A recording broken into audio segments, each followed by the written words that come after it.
بسم الله الرحمن الرحيم أو كصيب من السماء فيه ظلمات ورعد وبرق يجعلون أصابعهم في آذانهم من الصواعق حذر الموت والله محيط بالكافرين يكاد البرق يخطف أبصارهم كلما أضاء لهم مشوا فيه وإذا أظلم عليهم قاموا ولو شاء الله لذهب بالسمع وأبصارهم إن الله على كل شيء قدير.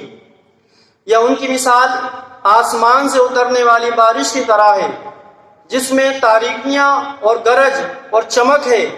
یہ زوردار کڑک کی وجہ سے موت کے ڈر سے اپنے کانوں میں انگلیاں ٹھونس رہے ہیں، حالانکہ اللہ کافروں کو گھیرے ہوئے ہے. بجلی یوں معلوم ہوتی ہے کہ ان کی نگاہیں اچک کر لے جائے گی.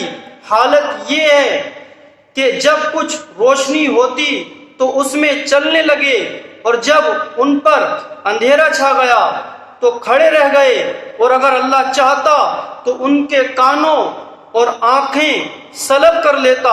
بے شک اللہ ہر شے پر قادر ہے. یا ایھا الناس اعبدوا ربکم الذی خلقکم والذین من قبلکم لعلکم تتقون. اے لوگو، اپنے رب کی عبادت کرو جس نے تمہیں اور تم سے پہلے لوگوں کو پیدا کیا. یہ امید کرتے ہوئے عبادت کرو کہ تمہیں پرہیزگاری مل جائے. یا ایھا الناس، اے لوگو. سورہ بقرہ کے شروع میں بتایا گیا کہ یہ کتاب متقین کی ہدایت کے لیے نازل ہوئی، پھر متقین کے اوصاف ذکر فرمائے.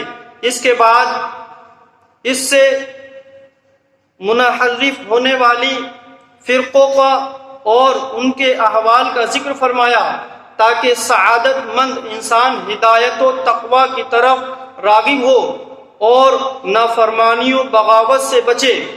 اب تقوی حاصل کرنے کا طریقہ بتایا جا رہا ہے، اور وہ طریقہ عبادت اور اطاعت الہی ہے. یا ایھا الناس کے ذریعے تمام انسانوں سے خطاب ہے اور اس بات کا اشارہ ہے کہ انسانی شرافت اسی میں ہے کہ آدمی تقوی حاصل کرے اور اللہ تعالیٰ کا بندہ بنے. الذی جعل لکم الارض فراشا والسماء بناء وانزل من السماء ماء فاخرج به من الثمرات رزقا لکم فلا تجعلوا للہ اندادا وانتم تعلمون. جس نے تمہارے لیے زمین کو بچھونا اور آسمان کو چھت بنایا، اور اس نے آسمان سے پانی اتارا، پھر اس پانی کے ذریعے تمہارے کھانے کے لیے پھل پیدا کیے، تو تم جان بوجھ کر اللہ کے شریک نہ بناؤ. الذی جعل لکم الارض فراشا والسماء بناء، جس نے تمہارے لیے زمین کو بچھونا اور آسمان کو چھت بنایا. اس آیت اور اس سے اوپر والی آیت میں اللہ تعالیٰ نے اپنی ان نعمتوں کو بیان فرمایا ہے. مخلوق کو عدم سے وجود میں لانا، آسمان و زمین کو پیدا کرنا، آسمان و زمین سے مخلوق کے رزق کا مہیا کرنا، آسمان سے بارش اتارنا اور زمین سے نباتات اگانا، زمین سے درخت پودے رزق، یہ ساری چیزوں کا اگانا. جب آدمی کی زندگی کا ایک ایک لمحہ اور ایک ایک پل اللہ تعالیٰ کی نعمتوں میں ڈوبا ہوا ہے تو اس مالک حقیقی کو چھوڑ کر کسی اور کا عبادت گزار بننا کس قدر ناشکری ہے. یوں ہی ایسے کریم خدا کی یاد سے غفلت بھی کتنی بڑی ناشکری ہے. وَإِن كُنتُمْ فِي رَيْبٍ مِّمَّا نَزَّلْنَا عَلَىٰ عَبْدِنَا فَأْتُوا بِسُورَةٍ مِّن مِّثْلِهِ وَادْعُوا شُهَدَاءَكُم مِّن دُونِ اللَّهِ إِن كُنتُمْ صَادِقِينَ. اور اگر تمہیں اس کتاب کے بارے میں کوئی شک ہو جو ہم نے اپنے خاص بندے پر نازل کی ہے، تو تم اس جیسی ایک صورت بنا لاؤ اور اللہ کے علاوہ اپنے سب مددگاروں کو بلا لو اگر تم سچے ہو۔